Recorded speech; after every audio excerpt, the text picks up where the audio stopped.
الحمد لله نحمده ونصلي ونسلم على حبيبه الكريم أما بعد فأعوذ بالله من الشيطان الرجيم بسم الله الرحمن الرحيم إن الله وملائكته يصلون على النبي يا أيها الذين آمنوا صلوا عليه وسلموا تسليما اللهم صل وسلم وبارك على سيدنا وشفينا وحبيبنا وطبيب قلوبنا ومأوانا وملجانا ومولانا محمد وآله وأصحابه أجمعين الصلاة والسلام عليك يا رسول الله الصلاة والسلام عليك يا نبي الله وعلى آلك وأصحابك يا سيدي يا رسول الله. علماء کرام اور طلبہ اعظام، آج کی یہ مقدس اور متبرک محفل ختم بخاری شریف کے سلسلے میں منعقد کی گئی. ہمارے رفیق گرامی حضرت علامہ مولانا مفتی محمد جابر خان صاحب مصباحی دام ظلہ النورانی و مد فضلہ العرفانی نے بروقت کل فون کیا تو میں نے ان کی دعوت پر لبیک کہتے ہوئے ان کی دعوت کو قبول کیا. اور پھر اس میں ہمارے اویس میاں صاحب قبلہ کا بھی خلوص شامل ہے اور آپ تمام کی اسٹاف کا بھی خلوص شامل ہے. رب کریم جل جلالہ و منوالہ ان حضرات کے اخلاص کو قبول فرمائے اور اس بزم کو اپنی بارگاہ میں قبول فرمائے. یہ بخاری شریف اصح الکتب بعد کتاب اللہ اس کو کہا جاتا ہے. قرآن پاک کے بعد اگر کوئی سب سے صحیح کتاب ہے تو وہ کتاب بخاری ہے. کچھ لوگوں نے مسلم شریف کو بھی اصح کہا ہے اور بخاری پر ترجیح دی ہے، لیکن اکثر علماء کا قول کیا ہے کہ بخاری ہی جو ہے وہ ساری کتب سے کتاب اللہ کے بعد اصح ہے اور سب سے اس کا اونچا مقام ہے. اس کے مصنف ابو عبداللہ محمد ابن اسماعیل بخاری علیہ رحمۃ اللہ الباری. اور آپ جانتے ہیں کہ آپ بہت پائے کے محدث تھے، بہت عظیم محدث تھے. انہوں نے بخاری شریف کو ایک طویل عرصے میں مرتب فرمایا، اور جب آپ حدیث پاک لکھتے تھے تو حدیث کو لکھنے سے پہلے غسل فرماتے تھے، نئے کپڑے پہنتے تھے، خوشبو کا استعمال فرماتے تھے، اور پھر جو ہے آپ خانہ کعبہ کے اندر بیٹھ کر حدیث پاک لکھا کرتے تھے. تو اس سے اندازہ آپ لگا سکتے ہیں کہ حدیث کا مقام ان کی نظر میں کتنا بلند و بالا تھا کہ آقا کریم صلی اللہ تعالی علیہ وسلم کے فرمان اعلیٰ شان کو لکھنے کے لیے وہ یہ سارے اہتمامات کرتے تھے. تو رب کائنات جل جلالہ و منوالہ نے ان کی اس کتاب کو قبول عام عطا فرمایا، قبول عام عطا فرمایا. یہاں تک کہ ایک محدث کے خواب میں آقا کریم علیہ الصلوۃ والسلام نے آ کر ارشاد فرمایا کہ تم ہماری کتاب نہیں پڑھتے ہو؟ تو عرض کی یا رسول اللہ آپ کی کتاب کون سی ہے؟ تو آقا نے ارشاد فرمایا کہ ہماری کتاب ہے بخاری شریف. تو بخاری شریف کو آقا کریم علیہ الصلوۃ والسلام نے اپنی کتاب فرمایا. تو اس کے اندر امام بخاری رحمۃ اللہ تعالی علیہ نے اہتمام فرمایا ہے صحیح احادیث کو جمع کرنے کا. تو اس کی جو اکثر احادیث ہیں وہ درجہ صحت پر فائز ہیں، تو اکثریت کے لحاظ سے اس کو صحیح کہا گیا.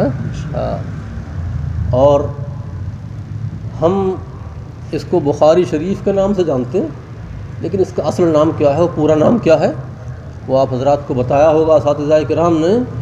اس کا پورا نام ذرا تھوڑا تفصیلی ہے: الجامع الصحیح المسند المختصر من امور رسول اللہ صلی اللہ تعالی علیہ وسلم و سننہ و ایامی.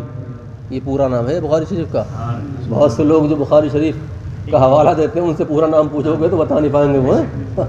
یہ پورا نام بخاری شریف تھا. تو امام بخاری رحمۃ اللہ تعالیٰ علیہ آقا کریم علیہ الصلوۃ والسلام کے عاشق اور محب بلکہ فنا فی الرسول تھے.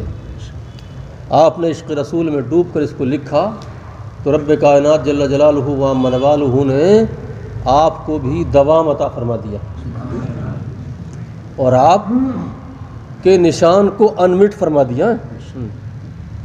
اعلیٰ حضرت عظیم البرکت الرحمت الرضوان نے بھی ایک شعر کہا ہے کہ بے نشانوں کے نشاں مٹتے نہیں، بے نشانوں کے نشاں مٹتے نہیں، مٹتے مٹتے نام ہو ہی جائے گا. جو فنا فی اللہ و فنا فی الرسول ہو گئے یعنی بے نشان ہو گئے تو ان کا نشان کبھی نہیں مٹتا. تو یہ امام بخاری رحمۃ اللہ تعالیٰ علیہ ہیں. ان کی سوانح ہمیں پڑھنا چاہیے اور پھر اس پہ عمل کرنا چاہیے. یہ پیٹ بھر کے کھانا نہیں کھاتے تھے، بہت مختصر غذا استعمال کرتے تھے، اس لیے کہ پیٹ بھر کے کھانا کھانے سے دل مردہ ہوتا ہے اور بھوکا رہنے سے دل کے اندر نور اور روشنی پیدا ہوتی ہے. تو امام بخاری رحمۃ اللہ تعالیٰ علیہ کی تاریخ پیدائش کیا ہے؟ علماء نے لکھا ہے کہ ولد فی صدق ومات فی نور ومدت عمرہ حمید. صدق میں پیدا ہوئے یعنی آپ کی تاریخ پیدائش صدق ہے. صدق کے آپ نمبر نکالیں گے ابجد کے اعتبار سے تو کتنے ہیں؟ 194. کتنے نمبر ہیں؟ 194. تو 194 ہجری میں آپ کی ولادت ہوئی. اور نور کے آپ نمبر نکالیں گے تو 256. را کے 200 نون کے 50 واو کے 6 256. تو 256 میں جو ہے وہ آپ کا وصال پرملال ہوا. اور آپ کی عمر کتنی ہوئی؟ مدت عمر ہی حمید. آ کے نمبر نکالیے آپ. میم کے 40 یا کے 10 کتنے ہو گئے؟ 50. آ کے 8 آ کے 8 کتنے ہو گئے؟ 58. دال کے 4 کتنے ہو گئے؟ 62. تو 62 آپ کی عمر ہوئی. اور جب امام بخاری علیہ رحمۃ اللہ الباری کا وصال ہوا اور آپ کی تدفین عمل میں آئی تو آپ کی مقدس قبر سے ایسی خوشبوئیں پھوٹتی تھیں، ایسی خوشبوئیں نکلتی تھیں کہ مشک و عنبر کی خوشبو بھی اس کے سامنے ہج تھی. بہت زمانے تک لوگ آپ کی خوشبو کو محسوس کرتے رہے اور اس سے فیضیاب ہوتے رہے، یہاں تک کہ آپ کی مقدس قبر کی مٹی کو اٹھا کر لے جاتے تھے، بار بار مٹی ڈالنا پڑتی تھی. تو یہ ان کو کرامت کیسے حاصل ہوئی؟ عشق رسول کی بدولت، خدمت حدیث رسول کی بدولت. تو عزیز طلبہ، قرآن پاک کے بعد جو مقام ہے وہ حدیث رسول کا مقام ہے. ادلہ اربعہ آپ جانتے ہی ہیں. سب سے پہلا مرتبہ ہے کتاب اللہ کا، پھر سنت رسول اللہ کا، اور پھر اجماع کا، اور پھر قیاس کا. تو یہ امام بخاری رحمۃ اللہ تعالیٰ علیہ کی کتاب ہے. اس کتاب کے شروع میں جو حدیث لائے تھے وہ کون سی حدیث ہے؟ انما الاعمال بالنیات وانما لامرئ ما نوى فمن كانت هجرته الى الله ورسوله فهجرته الى الله ورسوله ومن كانت هجرته الى دنيا يصيبها او امرأة يتزوجها فهجرته الى ما هاجر اليه او كما قال نبينا محمد صلی اللہ تعالی وسلم. تو وہ حدیث نیت کہلاتی ہے، حدیث نیت. تو سب سے پہلے بخاری شریف میں حدیث نیت کو ذکر فرما کر امام بخاری رحمۃ اللہ تعالی علیہ نے اس طرف اشارہ فرمایا کہ نیت درست ہونا چاہیے. نیت المؤمن خیر من عملہ فرمایا گیا کہ ایمان والے کی نیت اس کے عمل سے بہتر ہے. نیت اچھی ہو تو اللہ تبارک و تعالیٰ اس نیت پر ہی ثواب عطا فرماتا ہے. اگرچہ وہ کام آپ نہ کر سکیں لیکن نیت آپ کی اس کام کو کرنے کی تھی، کام نیک تھا، اللہ اس کے رسول کی فرما برداری کا کام تھا، وہ آپ نے کام کیا تو ثواب دگنا ہو جائے گا. اور خالی نیت تھی اور آپ نہیں کر پائے تب بھی آپ کو ثواب ملے گا. تو ایمان والے کی جو نیت ہوتی ہے وہ اس کے عمل سے بہتر ہوتی ہے. اور سب سے آخر میں جو حدیث پاک امام بخاری علیہ الرحمۃ والرضوان نے بیان فرمایا